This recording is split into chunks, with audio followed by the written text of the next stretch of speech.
All right, guys, here we are. Welcome back again. We are doing 13.1 homework. This is on web assignment once more. Homework number 16. 15 questions. Number one, for the spinner of, we did this question in class, basically. We changed the letters, but same question. For the spinner below, assume that the pointer can never lie on a border or line. What are the following probabilities? Pay attention to the size of these regions. D makes up 1/4, so the probability of landing in D is going to be 1/4. And same for E. And then F makes up a half of the spinner, so it's a half. Okay, number two. Give the probability in decimal form to two decimal places. Calculator may be helpful. Last year, 1,490 calculators were returned to the manufacturer. If 89,000 were produced, assign a number to specify the probability that a particular calculator would be returned. Okay, so all you do, take the smaller number, divide by the bigger number. Remember we said in class, that's pretty much a guiding principle for us. Small number divided by the bigger number, that's going to be the probability of a defective calculator. It rounds to two decimal places, that would be 0.02. Done. Okay, next one. Give the probability of decimal form. Calculator may be helpful. Last semester, a certain professor gave 47 A's. I think there's supposed to be a apostrophe, isn't there, for that? A's. 47 A's out of 398 grades. If one of the professor's students from last semester were selected randomly, what's the probability that they received an A?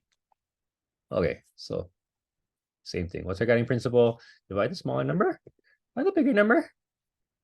And that's it. 0.12 to the nearest two decimal places. Yeah.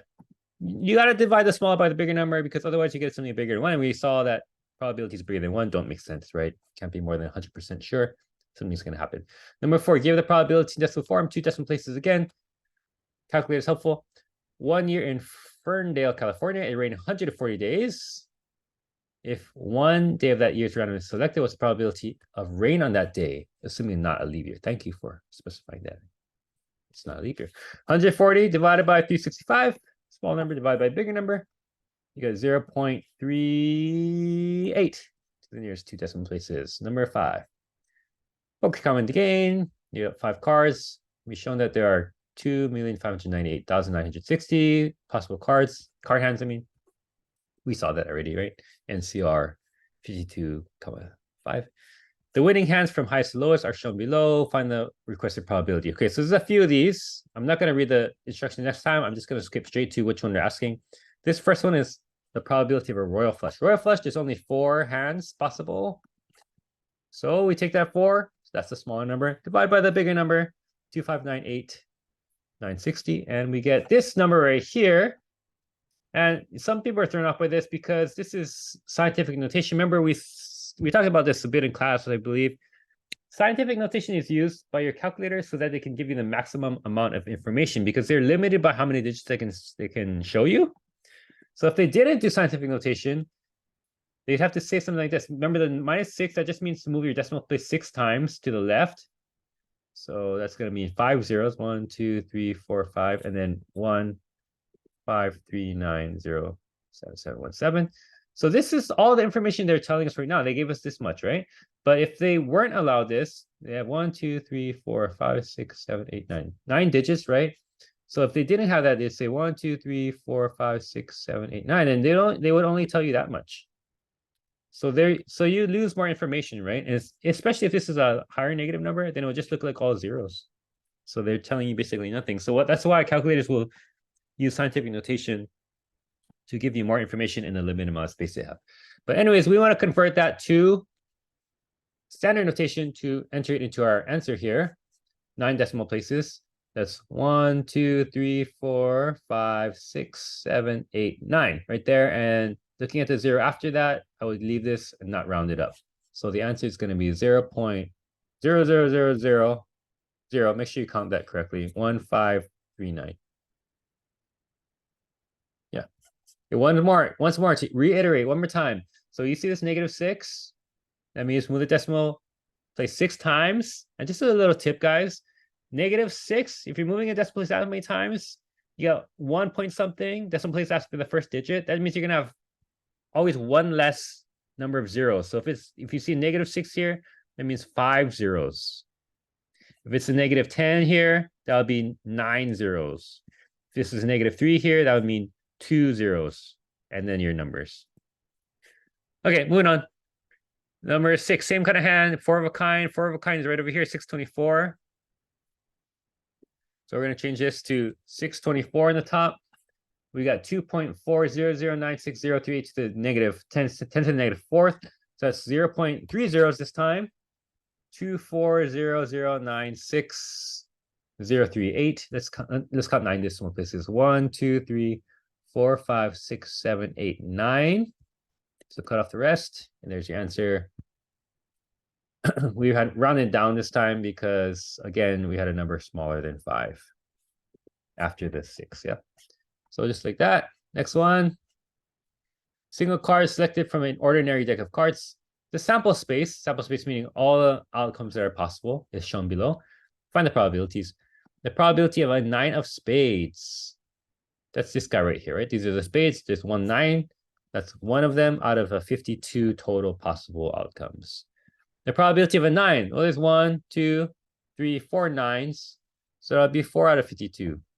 The probability of a spade. Well, 1/4 of the cards is spades. So you could just say 1/4, 1/4, or you can count, and there's 13 spades, 13 out of 52. Either answer is correct. Remember, I don't care about the simplification because I think this tells you a good deal of information. There's 13 cards that are spades out of 52. 1/4 is also correct, though. Can array a single card selected from ordinary deck of cards. Same kind of setup. What's the probability of a 9 and a king? A card cannot be a 9 and a king at the same time. So that's a 0. If you want 0 out of 52, but 0 out of 52, of course, we know is just 0. The probability of a 9 or a king. Okay, so let's look. There's a 9 here, 9 there, 9 there, 9 there. There's 4 of them. And there's a king there, king there, king there, king there. 4 more of those. So 4 plus 4 is 8 out of 52. And you can reduce if you like, but you don't have to. Number 9, same thing. Probability of a club and a king. Okay, so you're looking for the king of clubs. It's one of those guys. That's 1 out of 52. Probability of club or a king. Okay, so here's all the clubs. There's 13 of those, including one of the kings, right? I don't want to count this king of clubs twice, so I'm just going to count the clubs and then count, in addition to that, all the kings. So there's 13 cards there. 14, 15, 16. Right? There's 3 extra kings, not including the king clubs. So 16 out of 52. Okay, number 10, suppose you toss a coin and roll a die. Sample space is shown below. So these are the outcomes, right? What's the probability of obtaining tails and a 6? That means, in other words, you toss the tails on this side, and then a 6. There's only one of those options. Out of 1, 2, 3, 4, 5, 6, 7, 8, 9, 10, 11, 12 total options, right? So that's going to be 1 out of 12. We know that the bottom should be 12, though, because there's 2 outcomes for a coin, 6 outcomes for a die. 2 times 6 is 12. What's the probability of obtaining tails or 6? So here's all the tails. In addition to the tails, you get the 6. That is 7 possibilities out of 12. And we did this question in class. Probability of obtaining heads and a 2. That means 2 in the heads. Very similar to the part A. That's this option right here. It's only 1 out of the 12. Okay, number 11. Same setup. Skip straight to the question. What's the probability of obtaining tails and an odd number? Tails and odd, that's this one. 1 in tails, 3 in tails, or 5 in tails. So that'd be 3 out of 12.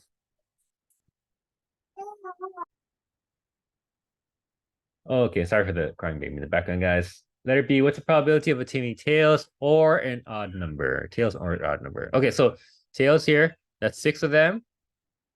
Some of those have odd numbers, but I want to double count them. So I'm just going to count them as the tails. In addition to these, I want the things that have odd numbers. So here's the heads with the 1, heads with the 3, heads with the 5. So I'm looking at these guys. That's 6, 7, 8, 9. Yeah, 9 things possible out of 12 again. Moving on. Probability of obtaining heads and a 5. Oh, we did this one basically before, right? Just do with different numbers. Heads and a 5, that's this option right here. Toss the heads and a 5. That's 1 out of 12. Probability heads or 5. I feel like we've done this question already, basically, right? Just change the numbers. Heads is all these guys. That's 6 of them. Add on this one where you have a tails and a 5. So altogether, that's 7. 7 out of 12. Okay, 13. Because these are 2 die questions. Here in the diagram, we see all the different possibilities. the possibilities are represented by the 2 die combinations with a green and a red. Yeah, there's 36 altogether because there's 6. This is a 6 by 6 square if you look at it, right? 6 options for the red, 6 options for the green. What's the probability of 4? Well, you can get 4 looking at this is a 4 right here, 3 and a 1, 2 and a 2, or 1 and a 3. It's on this diagonal. There's 3 ways to get a 4 out of 36 total possibilities. So 3 out of 36. Probability of a 10, we're gonna do the same thing. Where's 10? 6 and 4 right here, right? 5 and 5, or 4 and 6. So these are the 3 options. And it turns out the probability is the same as the previous question, just by chance. 3 out of 36. Again, you can reduce if you like, but you don't have to. I'm not requiring you to. Okay, last question. Probability of even. Okay, even. So okay, there's a couple ways you could do this. First way is to just look at all the options and look at which ones are even. 1 plus 1 is 2, that's even. This one is not. This next one is even, that's 4. That's not even. This one is even. So if you look, this first row, every other is even, right? Second one, that one's not even, but this one is. That one's not even, but this one is. That one's not even, but this one is. So again, every other, but starting from the second one, right? And every row is like that. Every other option is going to be basically even. The other way to just think about it is just think about it. What's going to happen? Half the answers are going to be even, half are going to be odd. So you could just say half right from the start. Or if you to do a full count and just look at every single option that is even, you'll notice that in the end, you're going to get exactly 18 out of 36 that are even. You can look at them one by one, or you can just note that half the answers are even. Either way, it's the same thing. Right? 18 out of 36 is the same as 1/2. Okay, I like a 1/2 in this case. Let's say half of the answers are even, so just like that. Okay, let's check. See if we made any mistakes. Green checks, green checks. Oh, it feels so good to see the green checks. I feel so validated. Okay. Looks good, looking good. Okay, yeah, sweet. All right, guys. See you soon.